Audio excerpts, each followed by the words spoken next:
You. This is great to see you. Hi, So this sorry is I'm late. Nicola. We were just starting because we realised there may have been a technical problem, so we thought we'd record and then share on LinkedIn later. So Jay, would you like to introduce yourself because you've got such an experience in the topics we're going to be talking about? Yeah, wear so many hats. So I'm Jake. I'm Equality, Diversity, Inclusion Advisor here at York St John University, but I'm also the trustee of York LGBT Forum and a co-director of Inclusive Equal Rights UK, which is an anti-racist organisation. And previous to that, I had my own diversity and inclusion business. So I've worked in equality, diversity, and inclusion for quite a long time. Brilliant. So, welcome to this chat. So, we were just answering some questions. So we can go back a little bit, Nicola, as we got Jake joining us. Yeah. So we were just saying, I think we'll just give a brief introduction, Nicola, of what your role is, and then we will answer the questions as we agreed earlier. Is that okay, Nicola? Yeah, that's fine. So, hi there, Jake. I'm Nicola. I'm collaborating with Rachel on this hearing loss and learning disability course. My background is predominantly supporting adults with a learning disability, which I did for 20 plus years, both in the capacity of a support worker and a frontline manager. More latterly, I offer disability training. So I offer predominantly, again, learning disability training, but with associated conditions such as the hearing loss, autism and cerebral palsy, which is a condition that I have myself. So I'm coming at this kind of from predominantly a professional perspective, but also having that lived experience of disability. A lot of the techniques and the kind of interventions that Rachel and I talk about are quite transferable across various types of disability. So it's good to have you here, and that's just a little bit about me. So yeah. Brilliant. So Jake, you know me already, so you know why I have a personal interest in hearing loss. This course was started because Nicola joined my course on hearing loss deaf awareness, and she made a comment that 40% of adults with learning disabilities has a hearing loss. And at the time, I didn't know this. So I said, oh, that's a really interesting fact. Let's explore this. So we then decided to create a new course on learning disability and hearing loss to try and address the gap of need that a lot of people are not aware of this. And as a result of that, a lot of adults with learning disabilities are not getting the right support at the right time. And that's we have created this course to help professionals to understand and identify symptoms, but also how to support them to get person-centered care, which is what Nicola and I are passionate about. Okay, so in terms of techniques, we were just about to start sharing on the importance of pauses. So from a personal perspective, I was talking about how miscommunication can arise when you're talking to someone and they don't pause. So I share a personal example of this. So when I was working as a team leader for a huge number of staff, and they come to me with their problems or whatever sensitive nature they share with me, there were occasions when my processing of what they were saying was behind, which meant that I wasn't necessarily sympathetic or empathetic at the right time. So I had to explain to my staff force, all the staff, that it takes time to process. So it's not that I'm not being sympathetic. It's just you need to give me a gap to process what you just said. So if you feel I'm not responding to you in the way you expect, just pause, because lip reading is really tiring and can be a bit of an overload. And so it's helpful for me when that happens to pause. And Nicola and I know that this is not just a benefit for deaf people, but it actually benefits a lot of other people. So, Nicola, can you share from the perspective of a learning disability? Yeah. So individuals with learning disabilities, by the nature of their disabilities, have kind of delayed cognitive functioning, so the processing is slower anyway. When we're combining that with the hearing loss, obviously that issue is compounded for them. And I think sometimes, I mean, Rachel and I talked about, even coming on this call, about how our nerves and how we present ourselves, we might ramble or babble on a bit just because of that. I think it's really important that for people with learning disability and hearing loss, we slow down, we take a step back, give them the time to actually process what is being said, look at alternative ways of communication, which we cover in our training, and I'm going to give you an example of in a sec. But it's kind of about just that time and that processing. And one of the things I do share on my training is my unique communication model, which I developed with a co-trainer, not Rachel, a different co-trainer. She actually trains in retail, but we had a conversation because she has a client who had people with learning disabilities on their team, and she came to me and we developed this together, and it's something that I do share within our wider course. But I think it is just about time and allowing individuals to process the information and not expecting that response immediately. So yeah, that's from my perspective. When Rachel was talking about pauses before this call, I was like, yeah, that is really relevant to kind of some of the work that I've done in the past with individuals. Yeah. So, yeah. So it's so really important in terms of cognitive processing. It also helps people on the neurodiverse spectrum. So they have so many things to interpret.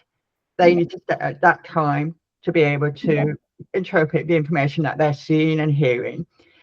So as I say, it can benefit wider. Also, people with English as a second language can also benefit them. I have currently a German student in. She said, oh, she gets information overload by the end of the day. Slow down, pause. So so that's one of the techniques we share. And during our training, we share many more techniques. The other thing which we're going to talk about now is the object of reference, which Nicola is going to explain how important that is for learning with people living with learning disabilities.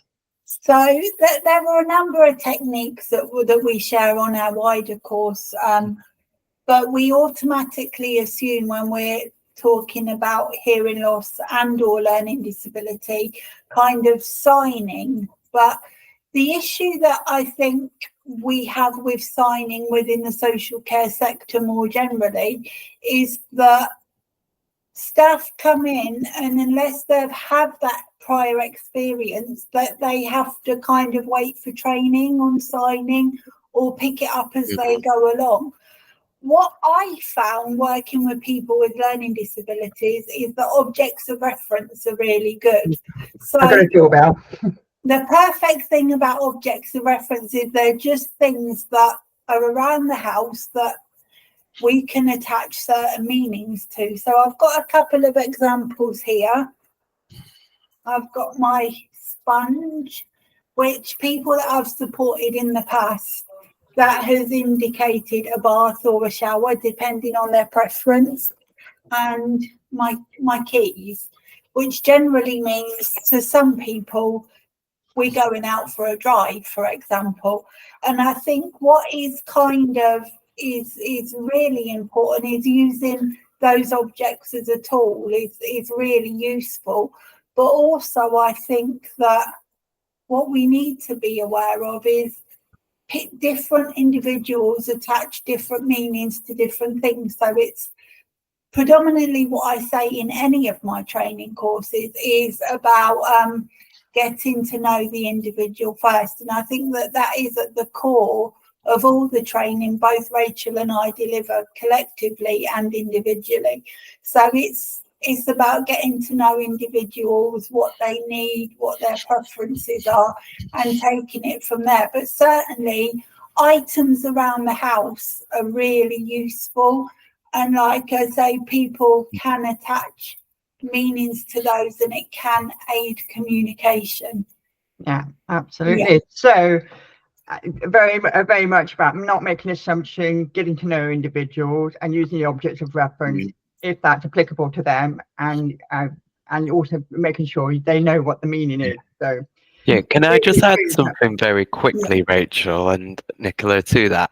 I think in particular for care workers, it's really important to review the person-centered plans that they have and ensure that things that people like is still the same, or references to things can change as well. So I really like what you've described, Nicola, because I think it's a really useful tool, but in my experience I think it's important for people working with people with learning difficulties or are learning disabled to look at that and to be conscious of that, because I think people can get into a very easy mode of working and not reflect and think. So I think there's a part of people work and becoming reflective in their work. Absolutely. As well. I think that is kind of within the workplaces, within the management structures of those workplaces. We need to facilitate time for that.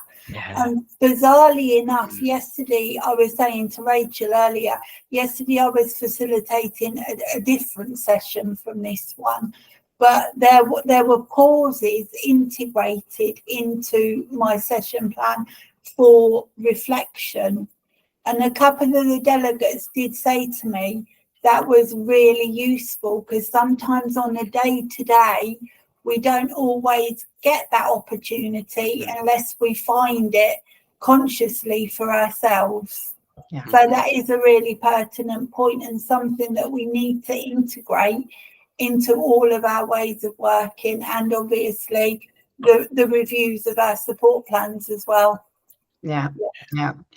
No, so that is all very useful for a topic in our training, and it's something that we're both passionate about. So thank you for sharing about the importance of reflection. So we were also talking earlier, Nicola, about the importance of context. This helps a lot of people for different reasons. So again, from a hearing loss perspective, context can give me such a huge step in terms of being able to get back into a conversation. So if I'm in a noisy environment, or just because I just didn't hear what somebody said in the room, and somebody next to me said, oh, we're talking about weather, or we were talking about cars, I'm back into the conversation because I've got the context to be able to lip read. So it helps me immediately. Another way of doing it is writing down on a piece of paper next to me in a meeting, or on a flip chart if you're a facilitator, or in some cases drawing a picture can do it as well. And Nicola shared this example in terms of people with learning disabilities might find pictures easier than words. So if you could share a bit more about that in terms of your experiences with people with learning disabilities, Nicola, on the importance of context. Yeah, I think what I would say is that individuals kind of with a learning disability from my experience, have varying abilities in terms of reading and writing and those kinds of skills. So I think some of the people that I've supported in the past with very mild learning disabilities would be able to quite clearly take those written prompts.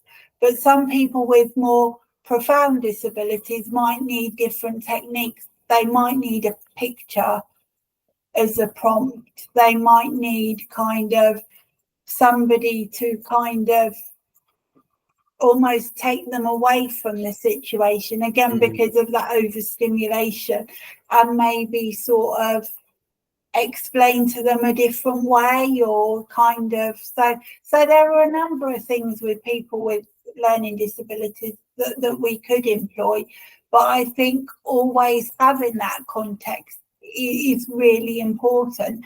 I think sometimes it's little things like eye contact, body language as well, all those verbal cues, which sort of help us as well, don't they? And I think that's irrespective of what disabilities we have or the people that we're supporting. It's about that full context and those kind of, as I say, the body language, the facial expression. I know we talked before we came on, Rachel. We've got little post-it notes above our cameras that say smile, because it makes the whole interaction and the context of that interaction slightly different. So yeah. So we covered very quickly just a few of the techniques that we explore on the hearing loss and learning disability training, but we would like to provide you with some questions to reflect before we share more details about the course. So some of the questions you wrote down, Nicola, if you could share now. So there were a couple of questions that I had, and these are just kind of rhetorical questions. We're not expecting an answer right now, Jake, but they're also questions that if you know of anyone who might be interested in our training, that you could share, because they're just kind of prompts, really. So what do you want or need to know about learning disability and hearing loss? And what are the particular challenges that you are facing at the moment that we may be able to help you with? So again, rhetorical questions, but also questions that you might want to share if you know of anyone who may be interested in our joint training. Yeah, I think those are very good questions. It makes people reflect and think on what they need. I think if I use York St John University, for example, and then I know, Rachel, you've delivered a session to a few of our colleagues, I do think it's an area that universities generally need to get better at, and we've got a lot of technology and a lot of things to help that, but it's actually going back to what you've said, which is around person-centered practice, I think also practical person-centered practices, because I think sometimes people know the theory and they know how they should behave, but not necessarily know how to then adapt that. So I think there's work to be done across all universities, and I also think in society in general, and looking at the ways in which we set up services. So the call out really is for anyone who interacts with people, isn't it? Because they all come into contact with us, and to having that learning is very important. It could be someone who works in a shop, to someone who works in a factory, to a university setting. There's a lot of options. So I think it's important that if anyone's listening to this, to reflect on their own workplace and think, one, if we haven't got somebody with a hearing loss, what are the barriers already in that place? But two, if we do have people with hearing loss, how are we sure that they're integrating and being helped and supported into the workplace? And those are the other kind of questions I think is important for people to reflect on as well. Brilliant. Thank you for sharing that, Jake. And yes, I did deliver a session at York St John's in terms of hearing loss and disabilities. this training is more about learning disability and hearing loss in terms of how we can prevent people from being misdiagnosed. So, for example, we have we know that there are 1.5 million people living with a learning disability. 40% of those will have a hearing loss. Some of them will be sometimes sectioned or over medicalized because they have misunderstanding from their family members and from professionals because they haven't understood that they have an undiagnosed hearing loss.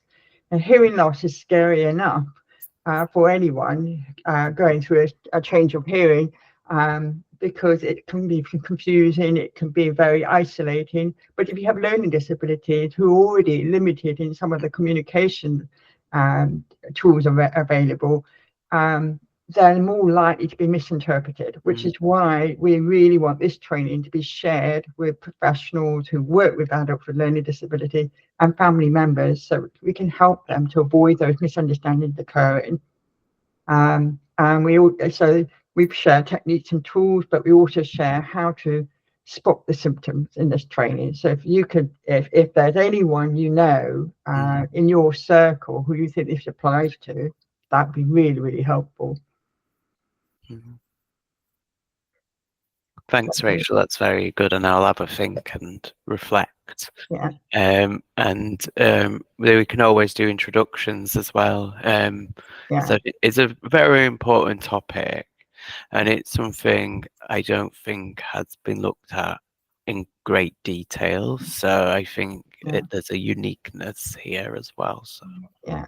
It is a very niche course, and as far as we're aware, it's not been offered widely. So that's why we joined our expertise to provide this course, and we do have a flexibility not to stick to prescriptive nature of our mandatory training of learning disability and autism, and in terms of deaf awareness, it's very much what people need. So we adapt our training according to who comes and what their priorities are.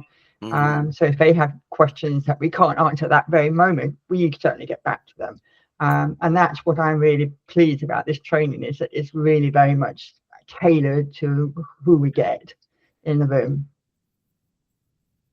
So. And I think that's why kind of some of the questions that we've ended with are ironically some of the questions that we begin our course with, about why do you need to know, what do you need to know, and what are your challenges. We left those quite to the end today, but when we do the full course, we flip it, don't we, Rachel? And that's our starting point.